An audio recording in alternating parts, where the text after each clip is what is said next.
Hi, I'm here to talk about human papillomavirus, which another name is HPV.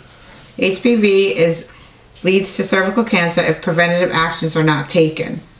Did you know that HPV is the most common sexually transmitted disease and can cause cervical cancer if goes untreated?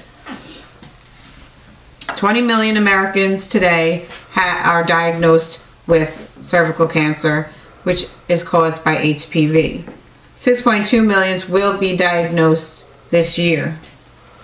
I am a survivor of cervical cancer, and in battling this disease, I've come across some research that I went by with my doctor, and he gave me a list of causes for my cervical cancer, and HPV happened to be one of them.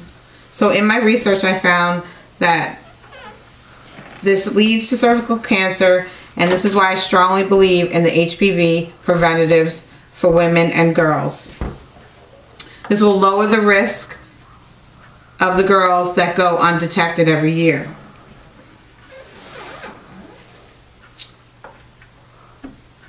There's 40 types of HPV.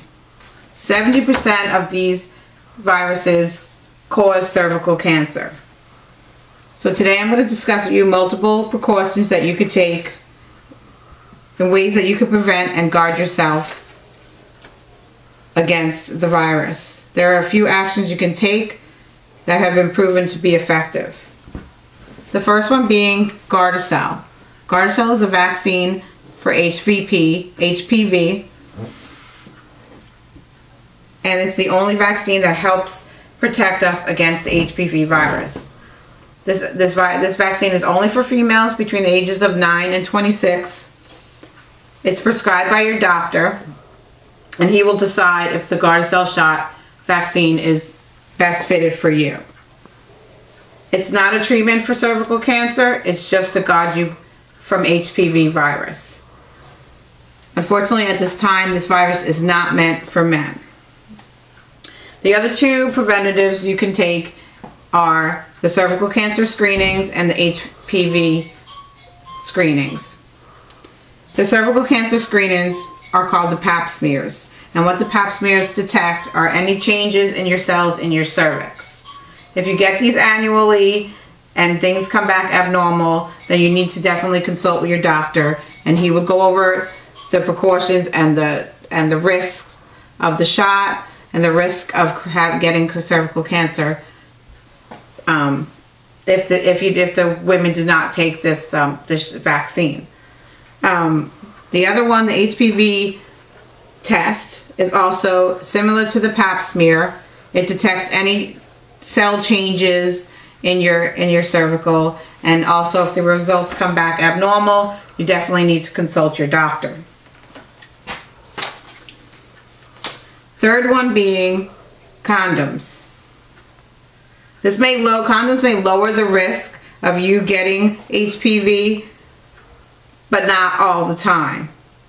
If they're not used all the time, then you're unprotected.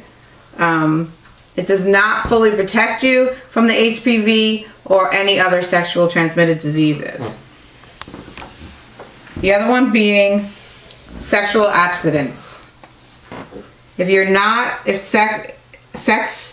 People put themselves at risk every day when they're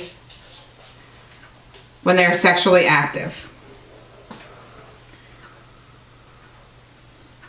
All precautions should be taken before sexual activity is performed. If you're a minor, please talk to your parents before you have sexual activity. With these three preventatives, Gardasil, the pap smear, the HPV test, condoms, being sexual abstinence, are all preventative ways that you'll keep yourself out of risk for HPV. Unfortunately, my cancer went undetected. My HPV virus went undetected for 15 years, and this is how I developed cervical cancer. So with that, please spread the information about HPV, its preventatives to your family, your friends, your co-workers, because right now, knowledge is power. So I'd like to leave you with this one statement to think about.